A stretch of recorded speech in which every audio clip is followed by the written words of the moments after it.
The Kingdom of Portugal and the Kingdom of England first agreed to an alliance all the way back in 1386 in the Treaty of Windsor.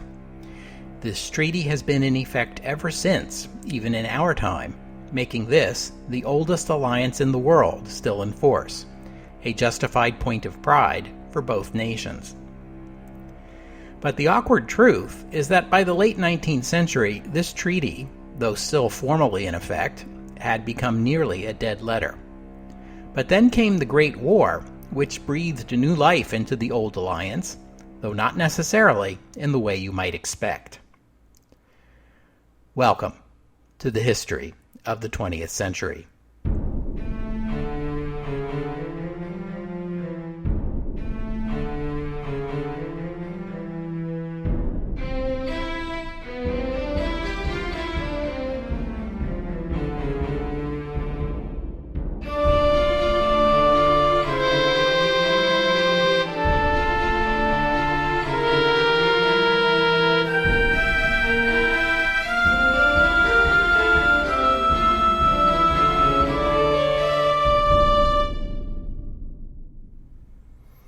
Episode 128, A Portuguesa.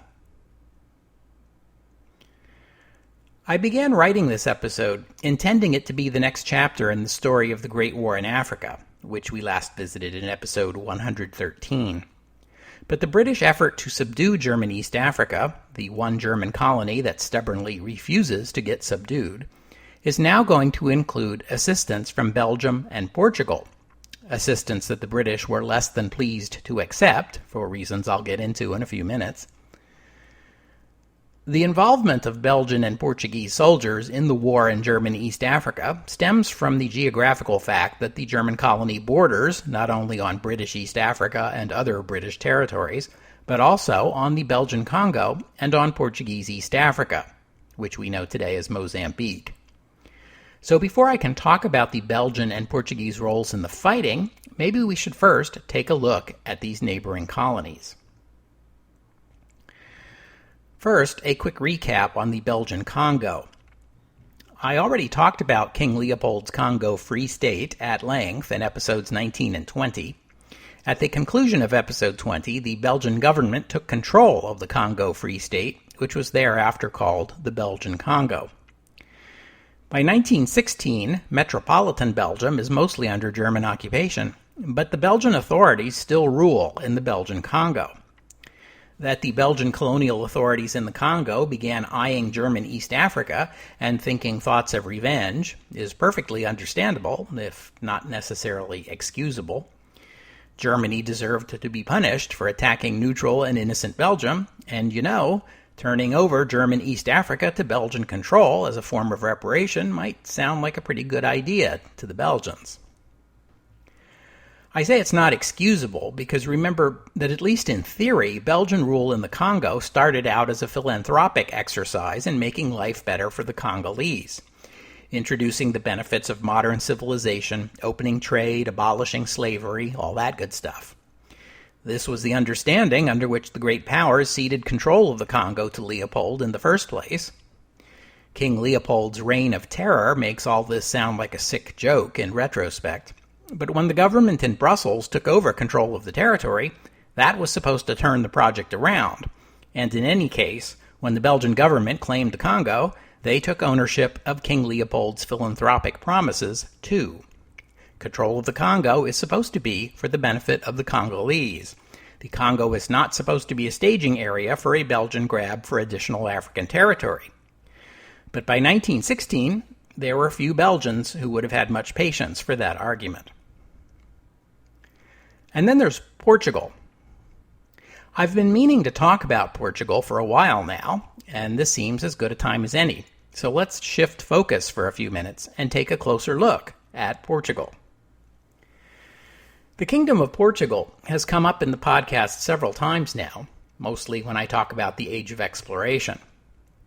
I've only mentioned 20th century Portugal once so far. That was back in episode 56, when, following the lead of Barbara Tuchman, I described the May 1910 funeral of King Edward VII.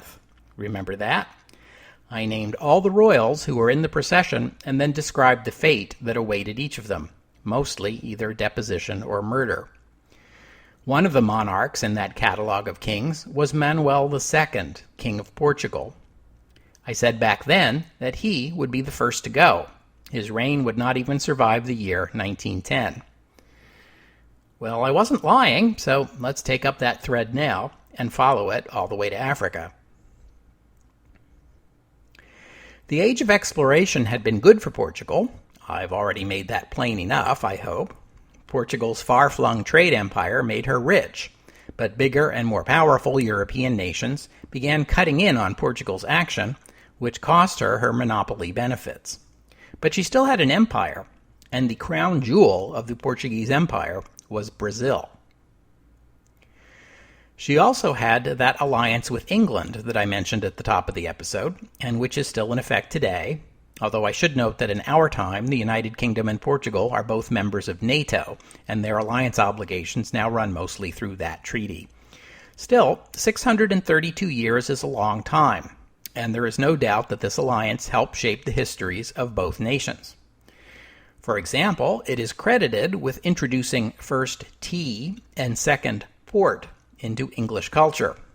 Port wine is made in Portugal, which became popular in England during the long period of tension with France, when French wine was expensive and hard to come by. The English alliance also helped preserve Portugal's independence from Spain, but by the late 18th century, the Portuguese were finding their alliance with what is now the United Kingdom to be more of a burden than a benefit. Portugal's refusal to renounce the alliance led to her being invaded by France and Spain in 1762 during the 7 Years' War. 46 years later, in 1808, Portugal's refusal to participate in the Napoleonic embargo against Britain led to another French invasion. This time, the Portuguese court fled to Brazil. The court decided they rather liked it in Brazil, and even after the French were expelled from metropolitan Portugal, the court dragged their feet about relocating back to Lisbon until the outbreak of revolution forced them to return in 1820. But by this time, Brazil was feeling its oats. Brazil had enjoyed having its own monarch and being the tail that wagged the dog for the past 12 years, and it was not content to go back to playing second fiddle to Portugal, especially not when the Spanish colonies all around were in the middle of their own wars of independence. And so, in 1822, Brazil and Portugal went their separate ways. That revolution in Portugal led to the end of absolute rule and the ratification of Portugal's first constitution. That was a good start, but it would not be the end of Portugal's woes. Its economy was a shambles. The old trading monopolies were long broken, and the loss of Brazil was a huge blow. Few Portuguese were educated, less than half the country was literate, and the Industrial Revolution seemed to have passed Portugal by. With Brazil gone, Portugal's largest remaining colonial possessions were those in Africa. The Berlin Conference of 1884 ratified Portugal's control over its African territories, albeit with some reluctance. The Portuguese presence in their own territories was so small that some European diplomats questioned whether Portugal actually ruled there, which led the government of Portugal to spend resources it didn't have to strengthen its rule in Africa, with an eye not only toward securing its claim over what it had, but expanding Portuguese rule into the interior of southern Africa, perhaps even linking up Portuguese East Africa and Portuguese West Africa into one large Portuguese territory that would stretch all the way from the Atlantic to the Indian Ocean. This idea went over very badly with the British, who also claimed those interior territories, what in our time are Zambia, Zimbabwe, and Malawi. Lord Salisbury, the British Prime Minister and Foreign Secretary at that time, reacted to the Portuguese claim with his characteristic charm and tact, saying, "You can shove it up your arse." When the Portuguese persisted in setting up outposts in the disputed territory, the British handed them an ultimatum in 1890, demanding the Portuguese withdraw. There was no hope of taking on the world superpower, so Portugal backed down. But this event drove home how weak Portugal had become, not to mention angering many Portuguese who pointed to the long-standing alliance with Britain. Hey guys, remember those 2 times we got invaded by the French for standing up for you? And this is how you repay us? Hence the bitter joke that became popular in Portugal, which translates as something like, Britain keeps Portugal close, so they can screw us. Meanwhile, internally, Portugal's theoretical parliamentary democracy was in practice hopelessly corrupt and dominated by a few wealthy elites. The government went broke twice, in 1892 and 1902. Some in Portugal began to argue that the monarchy itself was hopelessly retrograde and that Portugal's only hope was a republican revolution. This idea began to gather steam and merged with the rising Portuguese nationalism that the British ultimatum had helped inflame, until a powerful underground republican movement emerged, a movement that took as its article of faith that Portugal was being held back by a failed political system, and the key to modernization and national renewal was a republican revolution. In 1906, King Carlos began cracking down on this growing republican movement, using extra-constitutional measures like dismissing the parliament and censoring the press. On February 1st, 1908, radical republican assassins struck back by ambushing the king's carriage in Lisbon, killing both the king and his older son, the heir apparent. And so his 20-year-old younger son inherited the throne and became King Manuel II. And here we are. Manuel began his reign with the sympathy of the nation, which is natural after the shocking murders of his father and his older brother, and he made good faith efforts to reform the system, but it was a case of too little, too late. Manuel was deposed in a Republican revolution just 2.5 years later, on October 5th, 1910, and went into exile in England. And so, history remembers him by the epithet Manuel o Desventurado, or Manuel the Unfortunate. Now, in those days of the concert of Europe, every country was supposed to have a king. Republics were considered dangerous and unstable. But in this case, the prevailing view of Sir Edward Grey and the British government at the time was that Portugal was such a mess and the monarchy there had failed so thoroughly that maybe a little republican shake-up was just what the doctor ordered. Alas, it would not work out that way. As so often happens in revolutions, the winners fell into squabbling among themselves over exactly what kind of republic Portugal should be, while the opposition, the usual collection of conservative Catholics and monarchist retreads, pressed for a restoration. In other words, there was no consensus. All this political turmoil in Lisbon meant further neglect of Portugal's colonies in Africa, a situation Sir Edward Grey decried as scandalous. What development there was in those colonies was funded by loans from Britain and Germany, and beginning in 1912, these two countries actually entered into secret negotiations to discuss stripping Portugal of her African possessions and divvying them up between themselves. In Germany, an Angola Bund, or Angola League, was organized to advocate for German control of that territory. We can only speculate about what might have come from these Anglo-German negotiations, perhaps an agreement, perhaps an Anglo-German rivalry over the Portuguese territories, perhaps even an armed conflict. We'll never know because the discussions were interrupted by the July crisis, and you know what happened after that. The disposition of Portugal's colonies suddenly seemed pretty small beer.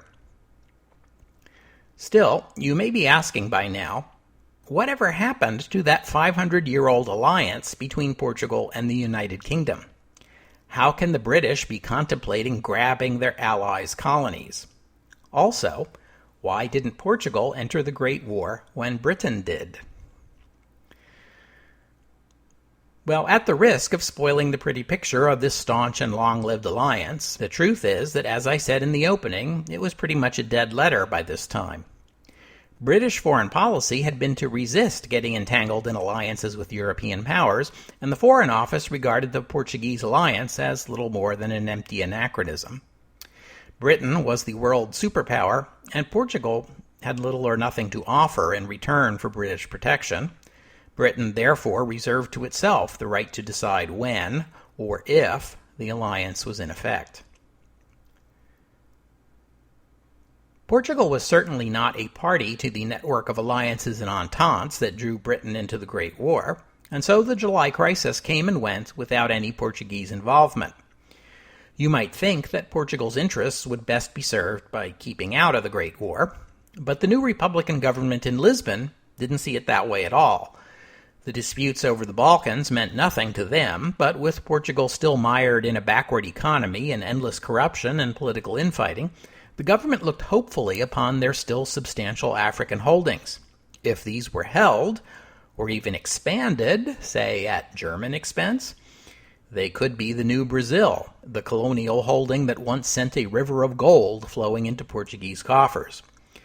On the other hand, to sit back and do nothing risked Germany, or maybe even Britain, seizing Portugal's African holdings. So, by early 1915, a year before Portugal officially entered the war, she was already building up her armed forces in her African territories. For self-defense, yes, but also perhaps as a tool to expand her territory.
So with that review of what's going on with the Portuguese and the Belgians, we're almost ready to get to East Africa. But first, let's take a moment to get caught up on what's going on in South Africa. You'll recall from episode 103 that the South Africans have taken control of German Southwest Africa, the Germans there having surrendered in July 1915. South Africa held a general election in October of 1915. The governing party in South Africa after its first general election had been the South African Party, led by Louis Botha and Jan Smuts, an Afrikaner-led party that nevertheless supported British rule and, as we saw, even volunteered to take over the job of ousting the Germans from Southwest Africa to free up British soldiers to fight elsewhere, and even putting down an uprising of more radical Afrikaners who saw the Great War as the perfect opportunity for South Africa to align with Germany and assert its independence from Britain. In the 1910 election, the main opposition party had been the Unionist Party, a mostly English-speaking party that was even more staunch in its support of the British Empire. This party was led by Leander Jameson, and yes, that is the same Leander Jameson who led the ill-fated Jameson raid back in 1898. My, how times have changed. But after the events of 1914, a new political party emerged in South Africa, the Nationalist Party, organized by Afrikaner nationalists who had sympathized with the revolt and opposed the Botha policy of working hand in glove with the British Empire. So this general election in October 1915 functioned as a referendum on the government's Great War policies. The result was, well, mixed. Bota's party lost its majority, but could still form a minority government with the support of the English-speaking Unionists, who, of course, backed Bota's pro-British position to the hilt. But the brand new Nationalist Party won the second largest number of votes, so hey, you can see which way the wind is blowing. Meanwhile, back in Portugal, in February 1916, at British instigation, the Portuguese government seized the 36 German and Austrian merchant ships that had been trapped in Portuguese waters since the war began. Within weeks, both Germany and Austria declared war on Portugal, making it official. Portugal is now a belligerent in the Great War. Portugal would send troops to France to fight on the Western Front, but her main interest remains Africa. And during 1915, the German commander in East Africa, Paul von Lettow-Vorbeck, raised an army of nearly 15,000, mostly African soldiers, most of whom are deployed on the northern border with British East Africa. Remember that some of them actually occupy positions inside British territory. Against this force, the British have some 8,000 Indian soldiers, now reinforced with white South African and Rhodesian forces brought in after the fall of Southwest Africa and commanded by Jan Smuts. In the Belgian Congo, Belgian authorities have raised an army of about 12,000 Africans.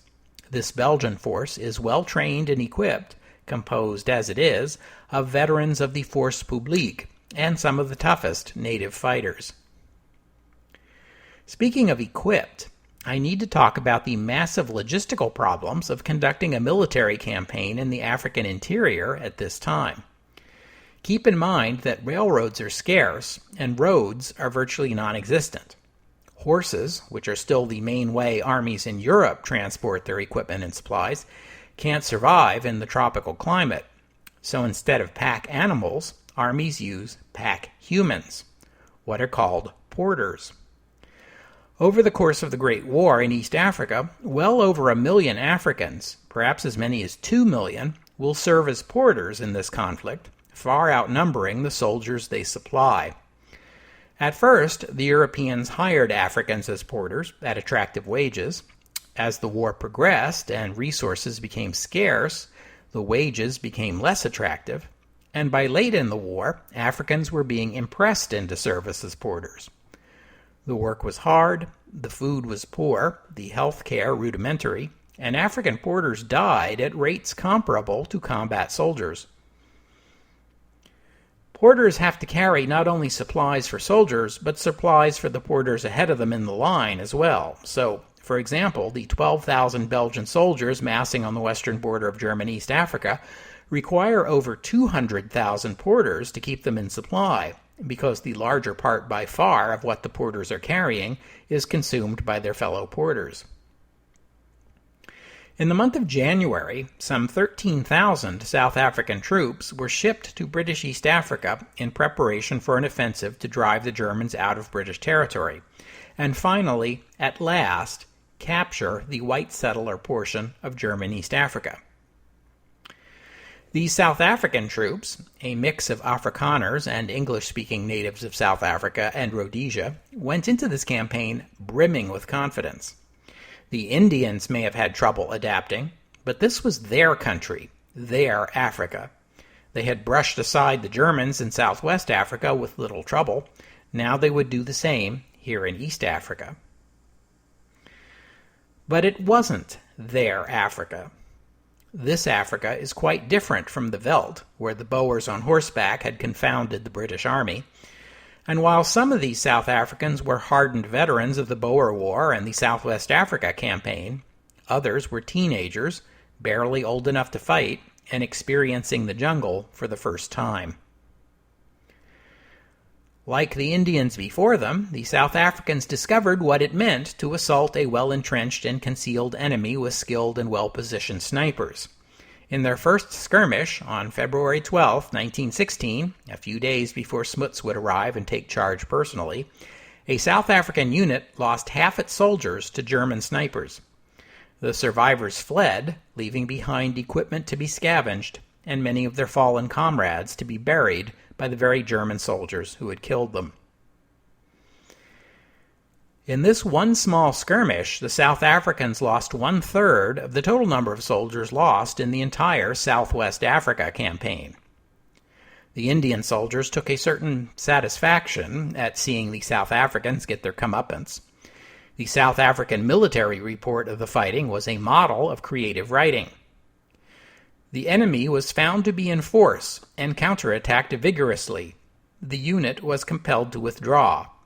But much useful information had been gained, and the South Africans had learned some valuable lessons in bushfighting and have been given the opportunity of estimating the fighting qualities of the enemy.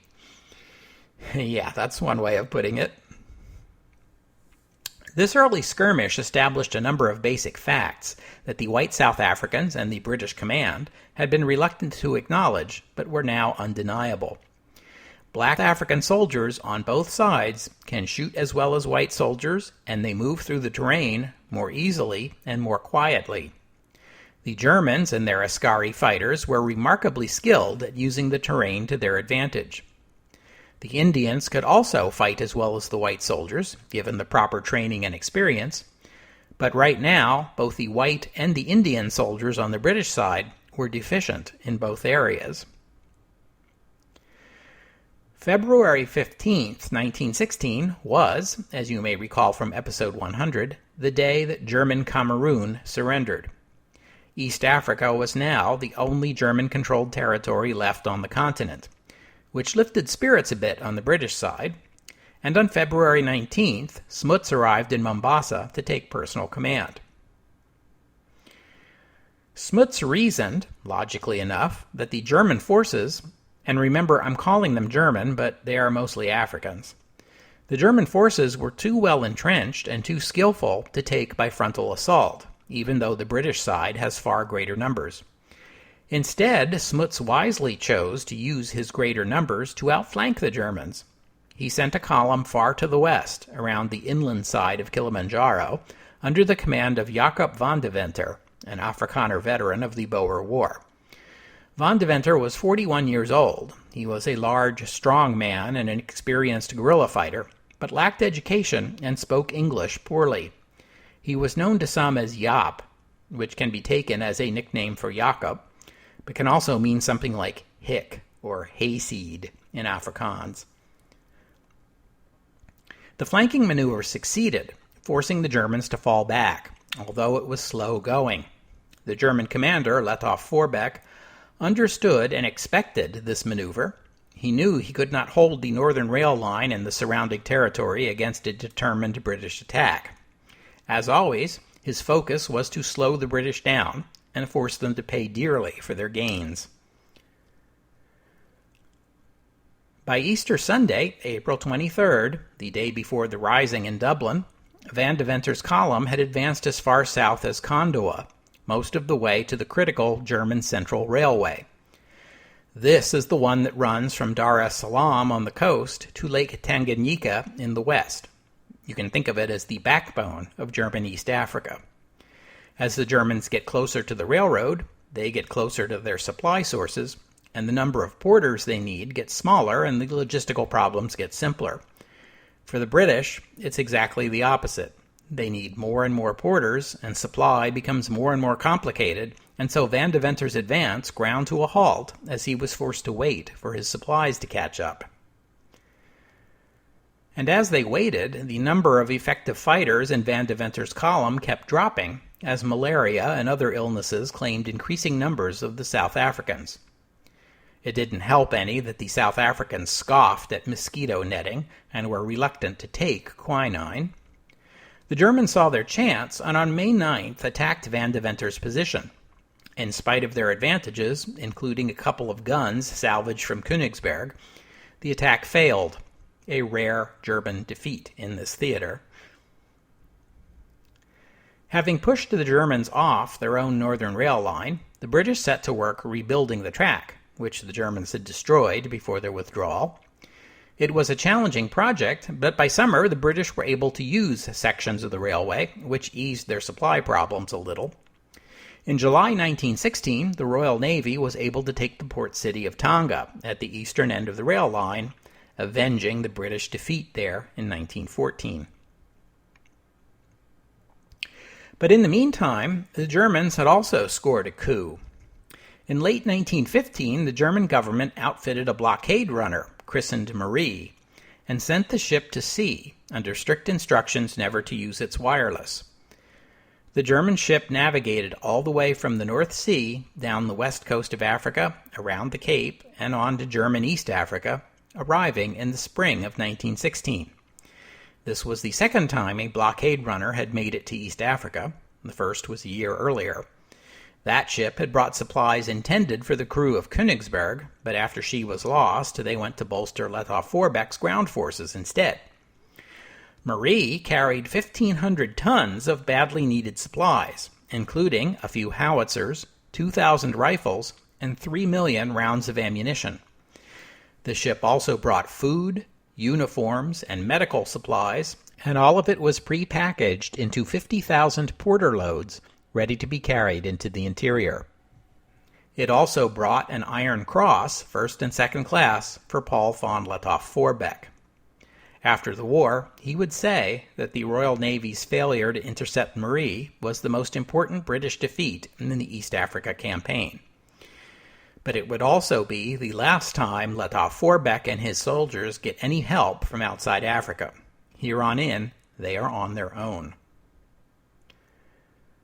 Meanwhile, in the west, the Belgians began moving in the spring. They entered the far northwestern corner of German East Africa, occupying the town of Kigali in May. From there, they advanced farther, taking control of the western portion of the German Central Railway in August and September. The South Africans took towns on the rail line farther east, including Dar es Salaam itself, which was occupied on September 3rd. A South African newspaper celebrated the Belgian advance, saying, "It was something like poetic justice that Belgium, which had been treated so cruelly by Germany and Europe, should have the opportunity of taking part in the conquest of the bully's pet colony." But at the governmental level, tensions were rising between the British and the South Africans on the one hand and the Belgians on the other. Both sides were already thinking ahead to the post-war resolution, as in, if East Africa was to be taken away from Germany, who would get it? Britain and Belgium both coveted the territory. Given that's the case, it was pretty cheeky of the Belgians to demand that the British provide porters to supply their askari.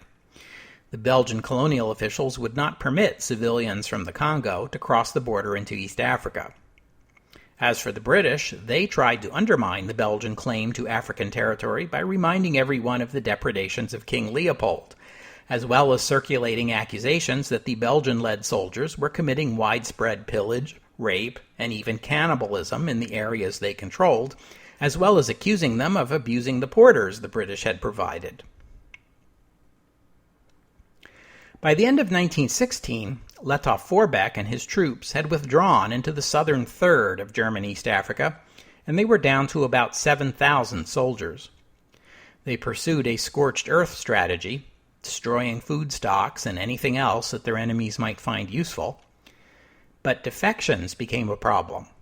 Askari from the northern part of the country, now under British control, would frequently slip away and return home, and sometimes then enter into British service, as we will see.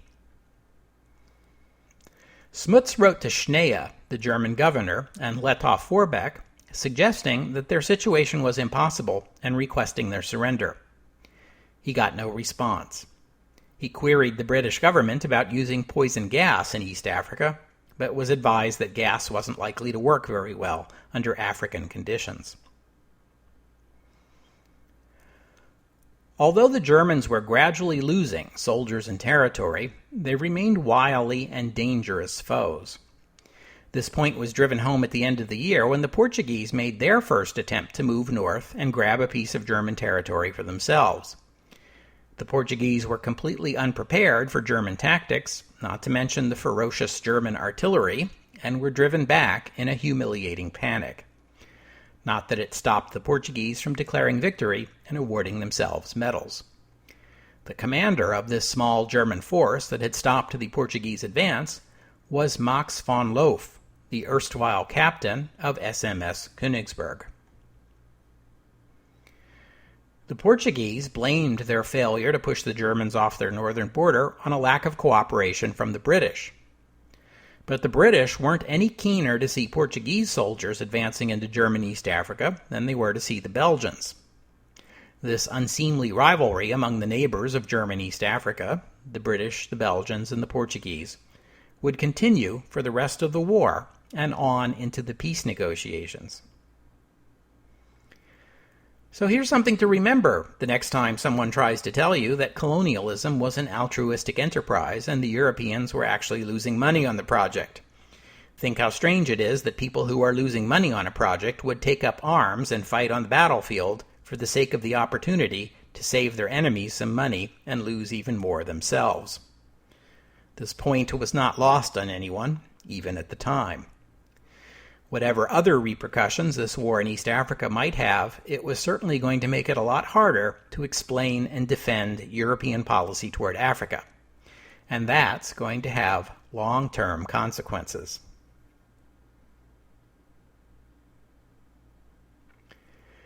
We'll have to stop there for today. Thanks for listening. And I'd like to thank August for making a donation, and thanks to Timothy for becoming a patron of the podcast. If you have a few bucks to spare and would like to become a patron or make a one-time contribution, visit the website historyofthe20thcentury.com and click on the Patreon or PayPal buttons. Your contributions help keep the lights on around here, so thanks again to everyone who helps out. And I hope you'll join me next week on the history of the 20th century as we turn our attention back to the United States during this eventful year of 1916.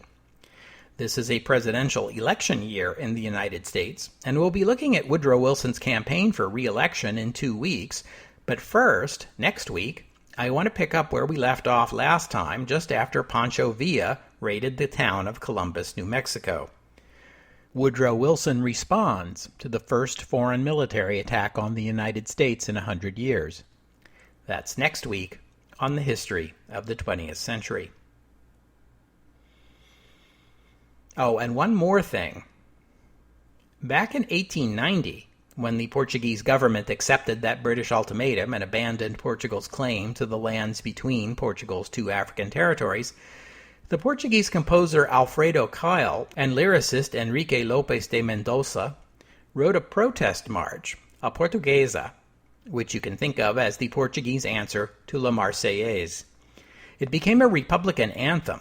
It was banned by the monarchy, and after the overthrow of Manuel II, it became the national anthem of Portugal, and it has been ever since.